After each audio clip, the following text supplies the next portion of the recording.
Krishna, very dear devotees, once again welcome back to our ongoing series, ever ongoing series in the glories of our most beloved Sri Vrindavan Dham. Nama Om Vishnu Padaya Krishna Pashtaya Bhutale Srimati Bhaktivedanta Swaminiti Namine Namaste Saraswati Deve Gauravani Pacharine Nivishesha Shunyavadi Pastata Deshatarine. All glories to Srila Prabhupada. So, we are continuing with our series on historic Vrindavan, and this will be part 5. In my research and studies in the Vrindavan Research Institute, I learned that before Lord Chaitanya Mahaprabhu visited Vrindavan, the local people considered Kamyavan alone to be Vrindavan. In olden days, Kamyavan was referred to as Adi Vrindavan, the eternal Vrindavan.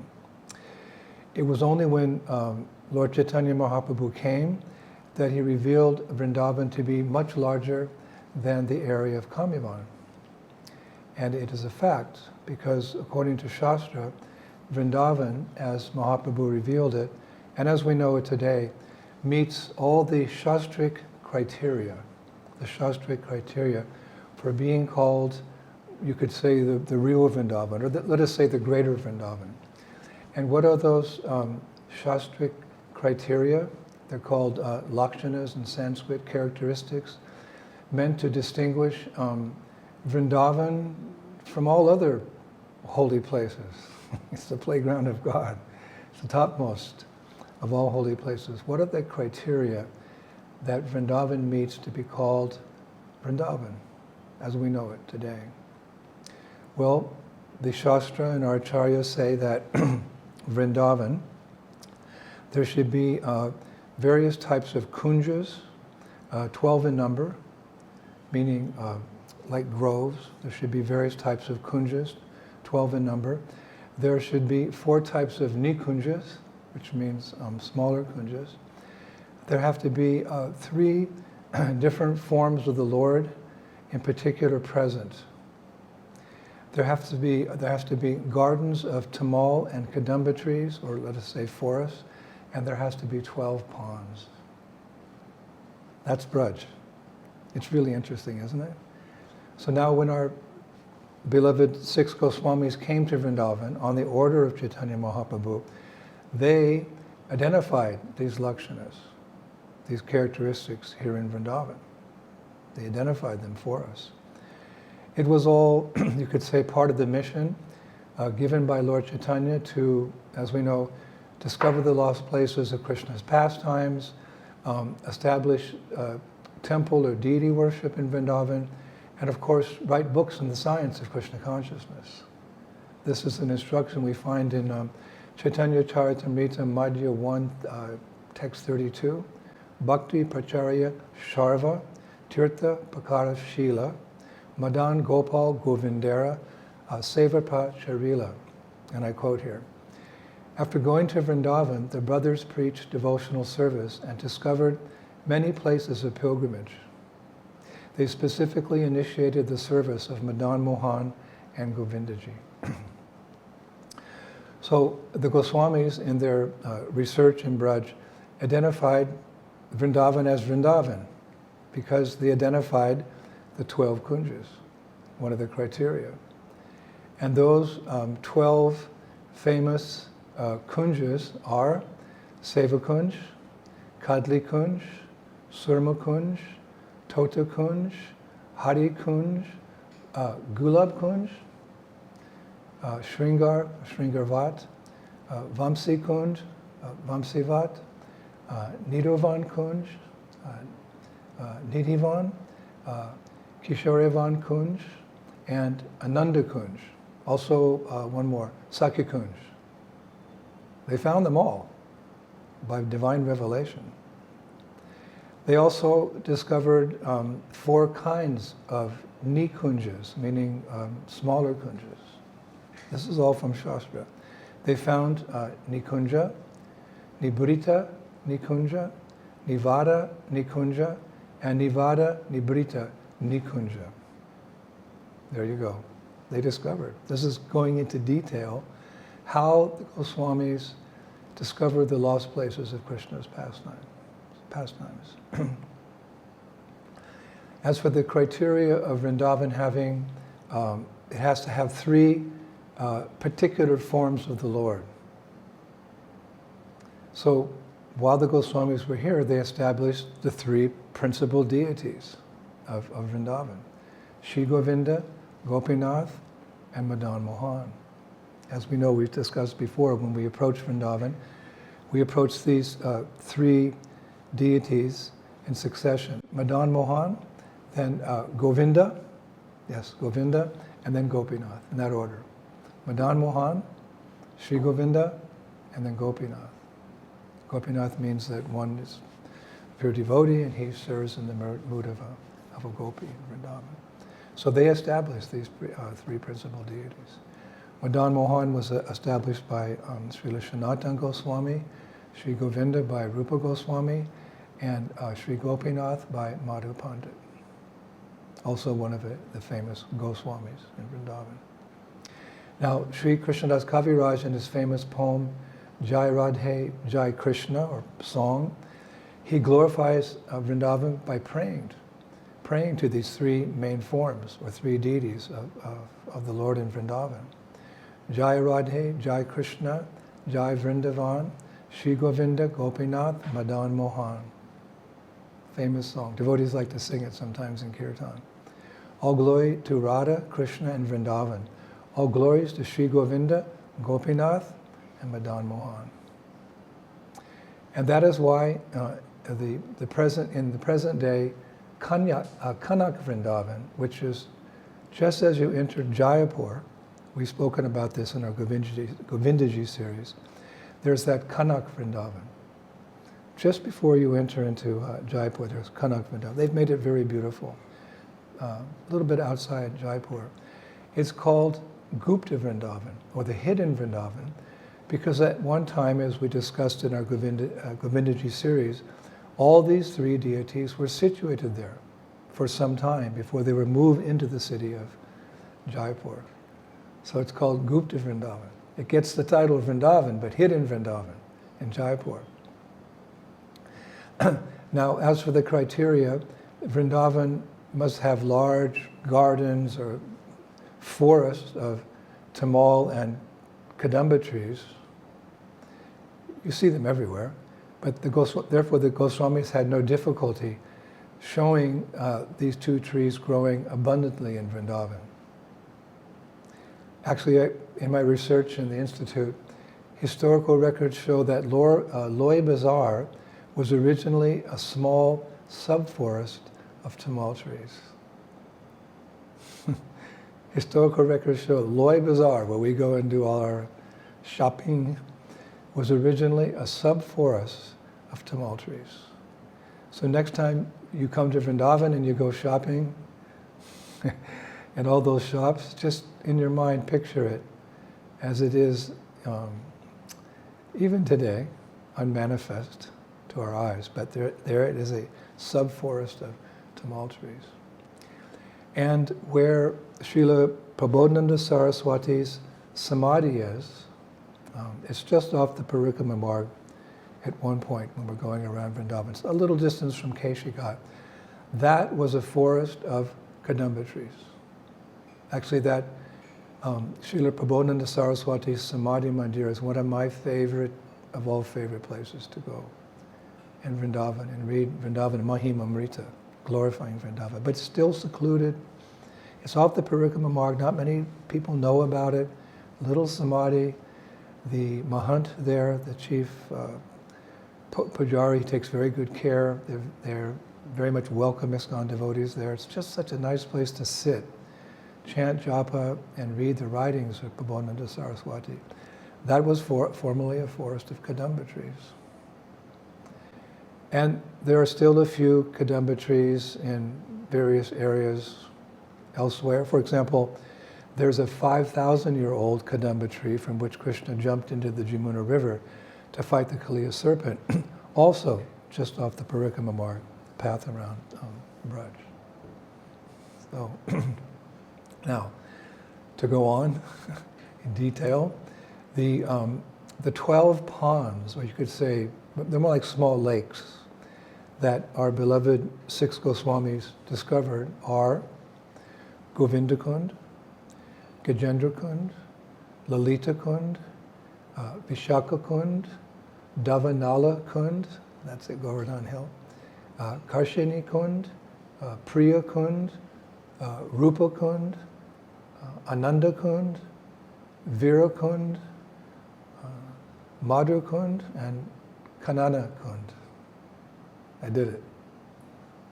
You have to visit them, or some are not manifest these days. Actually, unfortunately, many, or let us say most of these lakshanas or criteria that define Vrindavan proper, they've disappeared from Vrindavan. Because of time, because of invasions, neglect in modern times, the 12 different kunj have almost completely disappeared, mainly because of farming. You know, they go and they cut down the trees and they fill in the land and then they do agriculture. And the same is true for the 4 types of nikunjas. They've also been, many of them, cut down. Not present to our eyes.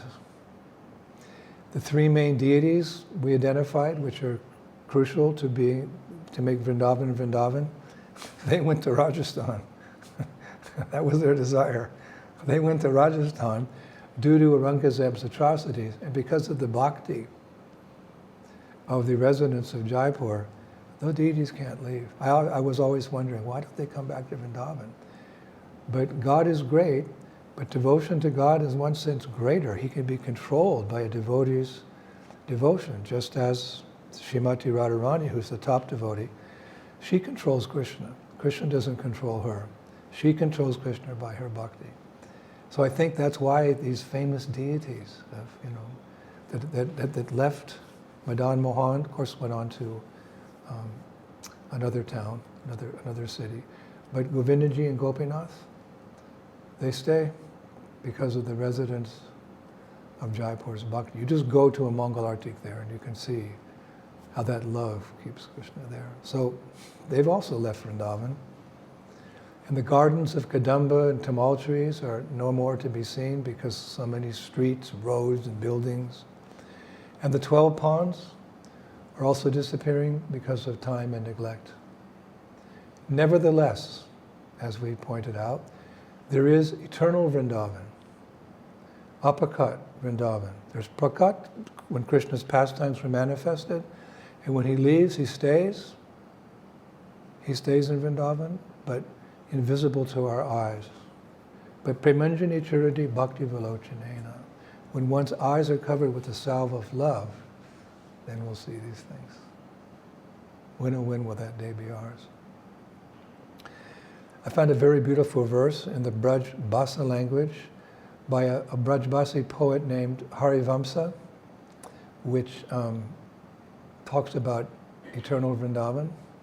Chandra mite dinkar mite, mite turiguna vishtar, duda vrata harivamsa, ko mite na nite vihara. It's really beautiful. At one point the moon or Chandra can disappear. At one point the sun can also disappear from this world. What more is there to say? He writes. At one point this world, made of the 3 modes of nature, sattva, raja, and tamas, can also disappear. But the poet Harivamsa says with firm faith that the eternal Nitya Leela pastimes of Radha and Krishna will go on and on without any material disturbance. What a verse.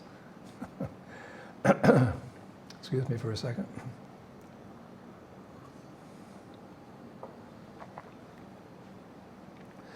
So we, Gaudiya Vaishnavas, or let us say we aspiring Gaudiya Vaishnavas, accept both the quote-unquote original Vrindavana as it was seen by the Brajabasis, Kamivan, for hundreds of years, and the greater Vrindavan as revealed by Lord Chaitanya and the 6 Goswamis as equally important and worshipable. Kamyavan is considered very special, I was reading, because there Krishna had pastimes with Nanda Baba, Mother Yasoda, and his cowherd friends. And in some regards, even demigods were able to serve the Lord there in various ways. But for the more intimate and confidential pastimes, Radha and Krishna and their intimate associates would go far away from there to the dense forest of Vrindavan. Of course, it doesn't look dense anymore, but previously here it was very dense forest for their intimate, loving pastimes. In Vrindavan, there are only the pastime places of Radha and Krishna in different forests and different kunjas where the Rasa Lila dances happen. Therefore, even Lord Shiva, as Gopishwar Mahadev, tried to enter the Rasa dance in Vrindavan and not in Kamyavan, one Acharya said. Therefore, even Lord Shiva, as Gopishwar Mahadev, tried to enter the Rasa dance in Vrindavan and not in Kamyavan, because this is where that topmost of pastimes is taking place. Also, they would go to the thick forest of Vrindavan because these forests were filled with many types of birds and animals and butterflies, which added to the pleasant atmosphere which was conducive to Radha and Krishna's pastimes. And I was reading that previously there were hardly any monkeys in Vrindavan. Now there's a multitude of monkeys, and they steal, not only do they steal your glasses, beware when you come for Kartik, now they also steal iPhones. One monkey, and this is a true story, he stole my iPhone out of my hand. I was just holding it very loosely. He stole it. And he ran to the top of a tree. Even though I threw him bananas, he wasn't interested. He wanted like a gulab or something, gulab jamun. Some local person came and got it back from me, the big gulab up there. Vrindavan monkeys, they're pests. Of course, they're Brajbasis, but there weren't very many. Even during British time, I was reading, there weren't many monkeys here. Therefore, we see why our poets, because now I'm reading a lot of literature in the Vrindavan Research Institute to prepare for these classes. And I always hear, they're always, the poets, especially I like to read the poets because the way they describe Vrindavan just touches the heart. So they're always writing about peacocks. I don't hear anything about monkeys. One sadhu told me that many years back, when the sound of the bells, the mridangas, and the kartals would resound from Vrindavan's temples during artiks, peacocks could be seen dancing on the roofs of the temples. Wow. I said, really? He said, yes, Swamiji. During the kirtans of the temples, the peacocks would dance on the roofs of the temples. I missed that one. Peacocks were a very prominent and welcome feature in Braj. The Brajbasis say that in Radha and Krishna's pastimes, peacocks would hide Sri Radha from the eyes of her in-laws who were looking for her by opening and expanding their feathers. So Jatila and Kutila, they would come looking for Sri Radha. They'd only see Krishna standing there. They weren't interested in him. And a whole bunch of peacocks with, how they do, they fan out their feathers like that, hiding Srimati Radharani. Therefore it says that all of the rasas in Vrindavan, the various rasas, Vatsalya ras,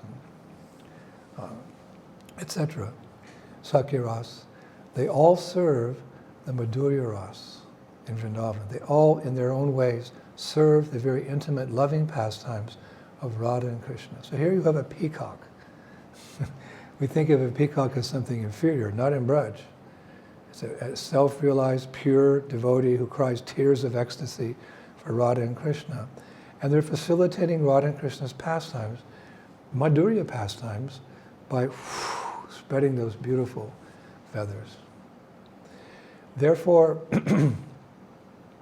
one often sees peacocks portrayed in different positions and poses in the architecture of the old temples and havelis, remember, homes in Vrindavan.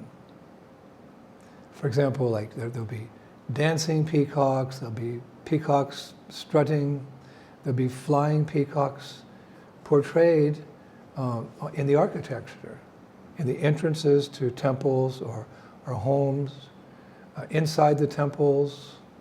Peacocks, no monkeys, peacocks. I've even seen Radha and Krishna portrayed as a peacock and a peahen. It's one pastime they actually have from Orkwatir. And specifically, there's one very, very beautiful, 250 years old, something like that, temple. 250 years old temple in Vrindavan. It's famous for peacocks, which are carved inside the temple walls. It's called Tikari Rani Mandir. Note that down. Tikari Rani Mandir. I went there. It's peacocks. And so tastefully and so beautifully done. Tikari Rani Mandir. I actually researched that temple. And yeah, I'll tell you the story of that temple, how it came about. It does fit into our series here. We're discussing a lot about the architecture of Vrindavan and how inspiring it is to see it today. So tastefully done, so beautiful. And we were discussing how many kings and queens and princes and princesses attributed to this. The same is true with this. I would call it the Peacock Temple. I guess that's okay. Trikari Rani Mandir. Trikari is a region in the state of Bihar. Remember, I went to Bihar a couple of months ago, to Gaya, actually. So Trikari is a region in the state of Bihar, very close to Gaya, where they have that famous footprint of Vishnu, and nearby Bodh Gaya, where Buddha got enlightened. We went there. Now, in the region of Trikari, there is a forest said to be visited by Lord Ram when he was in exile for 14 years. That forest, I missed it. It's worth going back, but that forest is called Tikari, which means the forest of Tikari trees. And that forest, to this day, is well known among sadhus because the fruits there's various fruit trees, are famous for controlling the six senses. That's why the sadhus go there. You eat those fruits, just by eating those fruits, Bacha Vegam, Manasakroda Vegam, Jiva Vegam, Udara Pashta Vegam, as Rupa Goswami writes in Upanishadamrita. A sober person who can control the urge to speak, the mind's demands, the actions of anger, and the urges of the tongue, belly, and genitals, is qualified to make disciples all over the world. So we're attempting to do that by engaging our senses in the service of Krishna. That's the sure, steady path, sadhan bhakti, to raganuga bhakti, spontaneous devotional service and pure love. But here's a little secret. If you go to that Tikari, the forest of Tikari trees, you eat the fruits there, that's one way.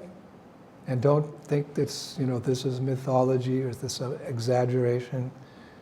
No. To think these things are exaggeration is offense to the holy names. You will find that you can control your senses. Of course, you just have to eat fruits. Can you do that? It's said it is said that for that reason, Lord Buddha, or one reason, Lord Buddha came to Tikari in the region of Tikari to sit under a banyan tree. That's what that banyan tree is, and attain enlightenment in 48 or 49 days. Later, that part of the Tikari state, or region, became known as Bodh Gaya. So actually, I did go there, now that I think about it. I didn't see any fruit trees. But Yeah, it looks like we were there. Bodh Gaya. Yeah. And I was reading that sadhus used to come from all over India to stay in that part of Bihar, that particular region, Trikari, for worshipping that famous footprint we discussed in one lecture of Lord Vishnu, as well as for drinking the water of the nearby Falgu River, which is considered flowing Charnamrita. Again, no exaggeration. Of course, that's a river that was cursed by Sita for a particular reason. And therefore, she cursed it to always flow underground so no one could appreciate its beauty. Nevertheless, it's a very auspicious river. So you go there and you dig in the sand and the river comes up. Pure water. You just drink it to your heart's content. And what is it? Is it water in India? No. According to our Shastra, it's flowing Charnamrita. And how much do we respect Charnamrita? Charnamrita means the water that has washed the body of the Lord. So every day in our temples, when there's the opening of the deities, we greet the deities, and then we make a line, and the water that has washed the deities mixed with yogurt and some honey like that, and we get a small spoonful in our hands, and with great devotion, we sip that Charnamrita because we know it's directly connected to the Lord. So what about the Falgu River, which is a river flowing Charnamrita? This is Bharat. This is India. Even today. Prabhupada said, India is not like it was previously, obviously. But Prabhupada did give that analogy one time, that an elephant is so valuable when it's living, but even when it departs, naturally, one can use the tusks or the leather from that beast, or sometimes there's a pearl on the head of an old elephant, one of the types of pearls.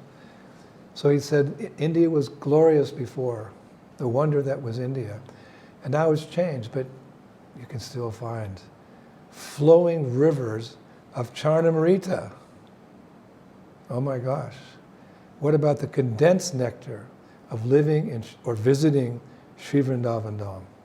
Therefore, Prabodhananda Saraswati says, whatever the case, run to Vrindavan. And Kartik's coming soon. So, yes, I remember I did eat some fruits there. So maybe that's how me control my senses.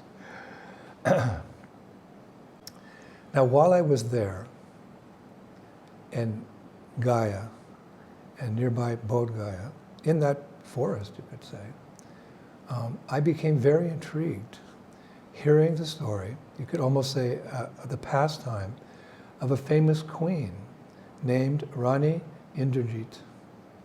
We'll just go ahead quickly here, who established that temple of peacocks in Vrindavan. But let's hear how she did it. She was a queen living in faraway Bihar. Bihar's it's at least a 3 or 4 hour plane ride from Delhi. So this queen, Rani Indrajit, she was living with her husband, the king, there in that region in the early 1800s. We're not going back too far here. In the early 1800s, many of the kings and queens we mentioned earlier in our series here, Historical Vrindavan, that was 300 or 400 years ago. This is the early 1800s. And although happy and content in that deeply spiritual environment, one day she walked away from it when she heard the glories of Sri Vrindavan Dham. When she heard the glories of Vrindavan, she went straight to that highest of all spiritual abodes. So her history is very interesting. Her husband, the king, was named Maharaj Hita Narayan Singh. Maharaj Hita Narayan Singh. He was also a very spiritual person. It's said that he used to go every day in his chariot to the famous Vishnu temple that we visited, and he had darshan there in Gaya.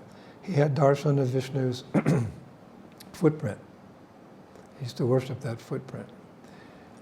But one morning he woke up and he told his wife he'd had enough of royal life. We're hearing this a few times in this series, but that doesn't mean that all the kings were like that. This is the exception to the rule. To be a king and surrounded by so many servants and guards and have an army and a palace and a treasury and name and fame. What we're discussing here are exceptions to the rule. One morning, this king, he woke up and rolled over and he said to his wife, "I've had enough." And without saying another word, he changed his clothes into a very simple dress and walked out of the palace in bare feet with only a stick in his hand. So after that, our heroine, Rani Indrajit, the whole burden of management of a kingdom fell upon her.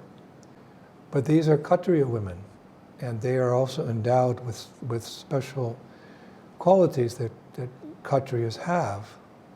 She was very shy, of course, very beautiful, but she could rise to the occasion and manage a war, manage a kingdom, conquer and divide, chastise, the Kshatriya girls.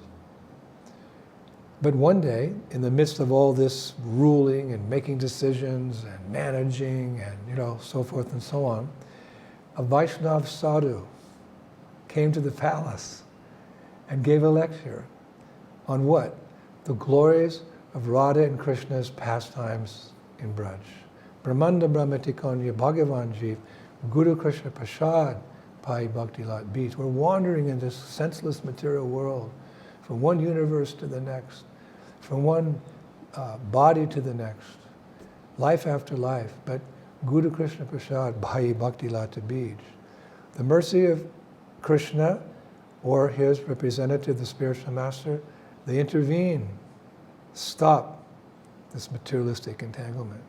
Serve the lotus feet of Gaur Nitai. Serve the lotus feet of Radha and Krishna. This is what life has meant, just as they have done in our lives. We have that experience, all of us. So this sadhu came and he gave a lecture, and something in her heart, it resonated with her heart. And she asked that sadhu to stay in Trikari, in that region, and to continue enlightening her in what? Braj Bhakti. Braj Bhakti. And as a result, she very soon became a very devout devotee of Lord Krishna. Braj Bhakti. Remember that a few hundred years earlier, Chaitanya Mahaprabhu had introduced the idea, the understanding, the mood of Braj Bhakti. It had not been there before. This is a special gift. Namo Mahabhadanaya Krishna Prem Padayate Krishnaya Krishna Chaitanya Namde Goratvashe Namaha. Rupa Goswami, at their first meeting with Mahaprabhu, he said, what is this incarnation? He's unlike any other incarnation, even Krishna himself, because he's flooding the world with Braj Bhakti. And what world is it? A world of people in Kali Yuga, paraphrasing the verse. So that concept was there in the 1800s. So this devotee, he just spoke. And by speaking, she became Krishna conscious. Shravanam, Kirtanam brings Vishnu Shmaranam. It brings remembrance of Krishna. So she was ready. Actually, it said from that point on, whenever she heard the word Vrindavan, she'd break down crying. Whenever she heard the word Vrindavan, she'd cry. When oh when will that day be ours? It's also very well known that she had this habit of writing the word or the name Vrindavan in any room that she stayed in. So after some time, a year or two in the palace, every room was covered with the name Vrindavan, Vrindavan, Vrindavan, Vrindavan, Vrindavan, Vrindavan. And it said that whenever she saw those names, she would call out the name Vrindavan. and feel the presence of Vrindavan. She'd walk in the room, oh, Vrindavan! And by saying the name, she felt the presence of Vrindavan. Because all transcendental names are imbued with transcendental potency. You could say they're non-different than what they're describing. Nama Chintamani Krishnas Chaitanya Rasa Vigraha. So in that mood of she's seeing Vrindavan in all the rooms, a little room, she's not in Vrindavan, but she's experiencing Vrindavan. The poet Ashkaran, he's a very nice Vaishnav poet I read in the Institute.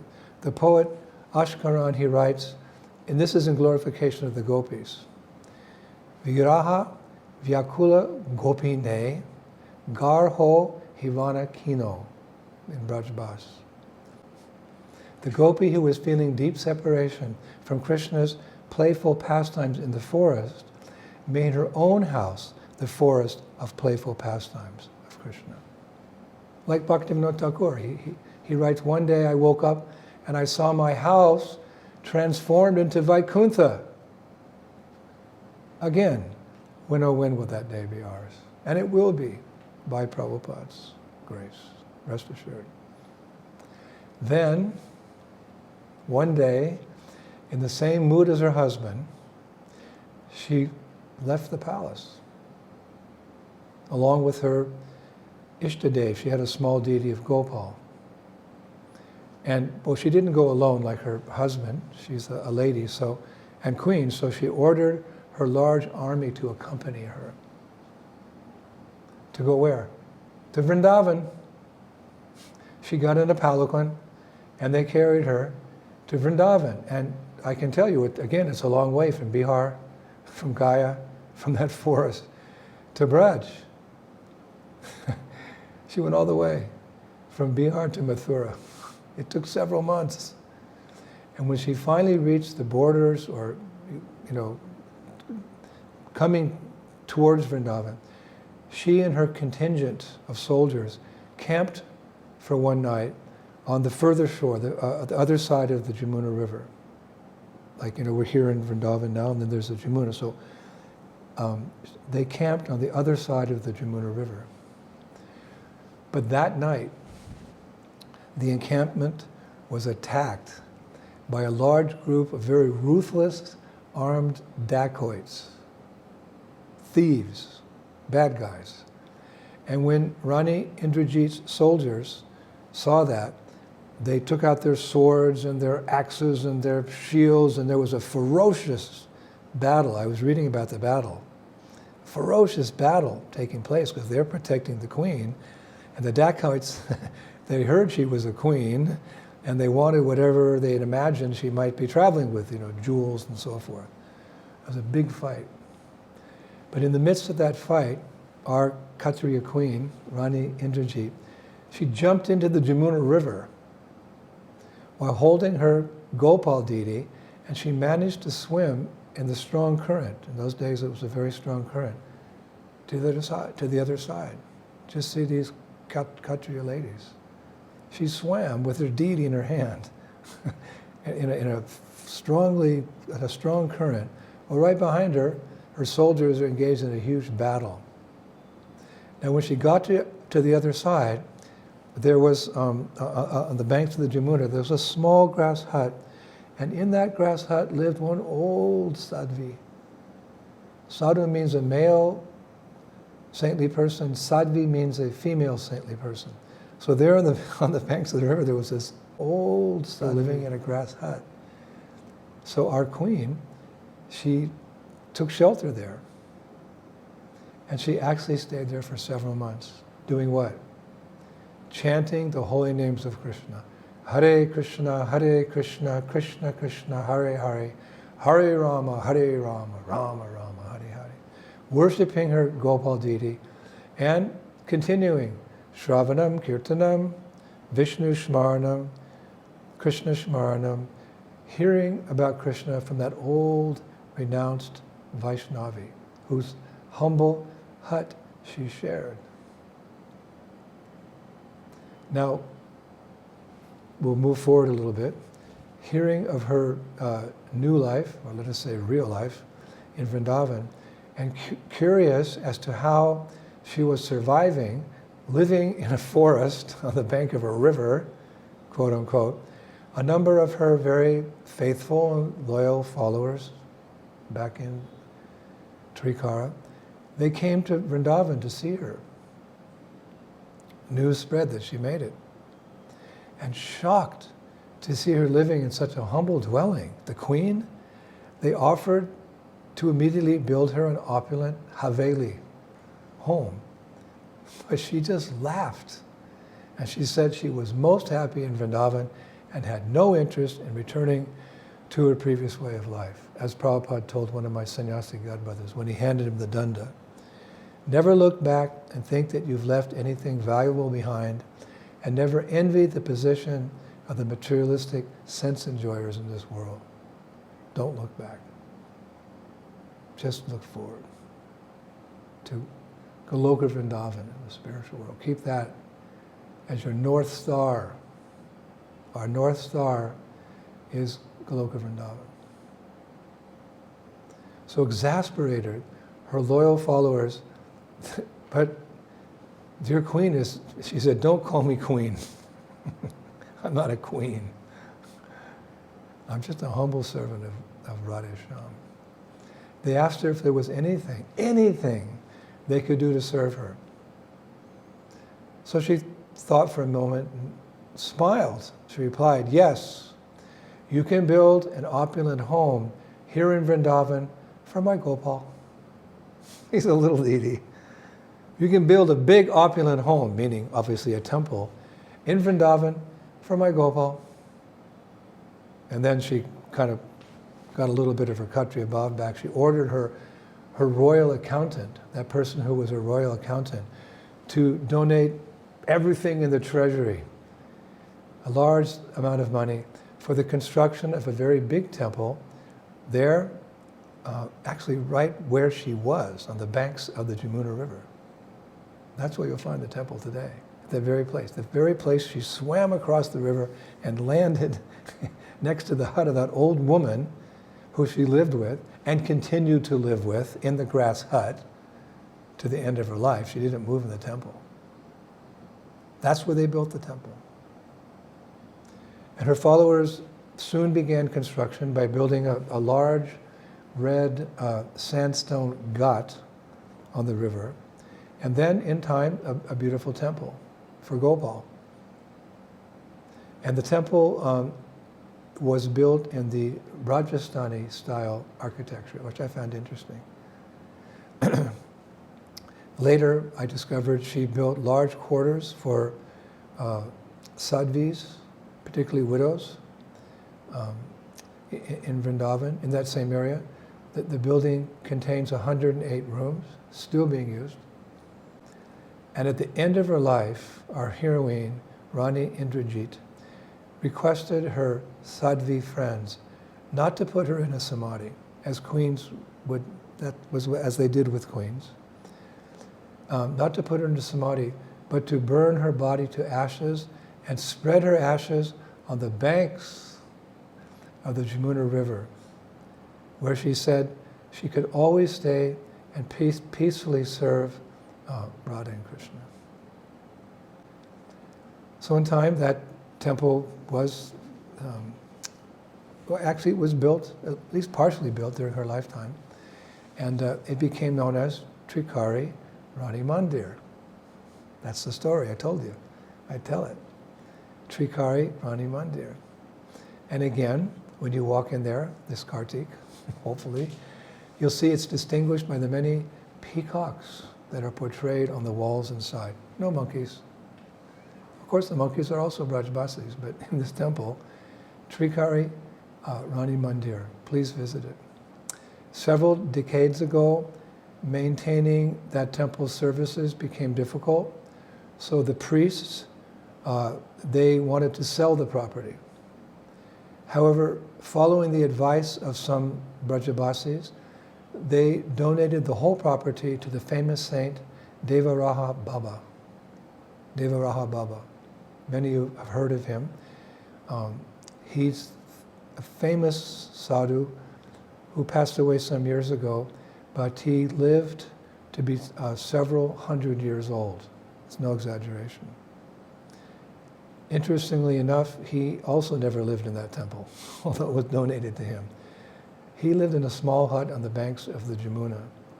And I went there many years ago with Govinda Maharaj to have his darshan. And when we went there, he'd come out, he was very old, literally hundreds of years old. He was a mystic. And there was a large group of people there to have his darshan. He would just come out and do his hand like this, maybe speak a few words. But we had brought a Bhagavad Gita, Prabhupada's Bhagavad Gita, and we gave it to his attendant, a servant, who took it up this, he was living on like a thatched hut on the top of some bamboo sticks. And he gave it to that Bhagavad Gita to this Baba, Devaraha Baba.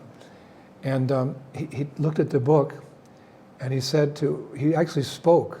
It was unusual he would speak very much. He spoke to the people there. He said, like these two Western boys, these followers of A.C. Bhaktivedanta Swami Prabhupada, you should follow the teachings in Bhagavad Gita.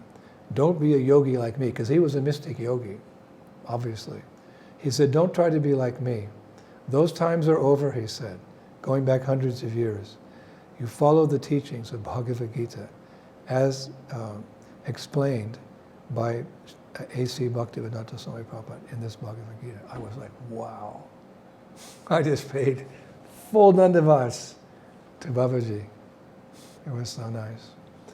So now the temple property is under his followers' care, and it's well maintained. And the deities, Gopal, he's looking as young as ever. But because that place is unknown to most people, I saw only a handful of local Brajabasis visit it daily to take darshan. It's such a huge and magnificent temple. But this coming Kartik, if Krishna wills, I plan to take devotees there during our annual Kartik Parikrama. Yes, we're starting it up again. Just as this summer, we're starting up our summer festival tour along the Baltic Sea coast in Poland against all odds to get it all back together again and get the permission and find the devotees and the talent and the money. Somehow or other, by Mahaprabhu's mercy, we are getting it together. So we're going to do a summer tour on the Baltic Sea coast. You'll be seeing some videos by Ananta Vrindavan, etc. Anyway, after that, there's Kartik. And please join us for Kartik. I'll make sure that we take you to this beautiful temple established by this amazing queen. So we'll finish today with the understanding that every stone and wall in Vrindavan tells a lost history of the glories of historical Vrindavan. But in conclusion, let's hear some strong advice from Srila Prabodhananda Saraswati in his illustrious Sri Vrindavan Dham Mahimamrita. He writes, these are strong words, but sometimes we need that. He writes, "O friend, by great fortune you have attained this body, where you have heard Vrindavan's wonderful glories and learned that everything in this world is like a dream. Don't put any faith in the mind and body. My advice, run to Vrindavan." That's the first section, verse 118. Then he writes, "Don't senselessly fall into the net of illusions about your body, home, and everything else. Know that death will destroy all your plans. Don't melt your heart for anyone. Make your heart harder than a thunderbolt. And, oh friend, run, run, run to Sri Vrindavan Dham." Hare Krishna. At least, please come for Kartik, and we'll take you around and see these places. All by the mercy of Srila Prabhupada, the revealer of the Dham. We'll be back in a few days.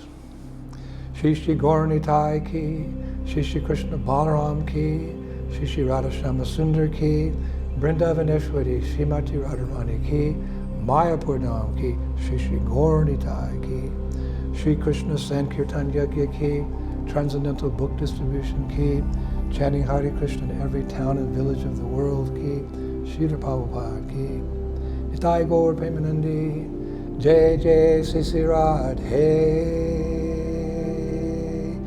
Sham. Thank you, Prabhu. Hare Krishna.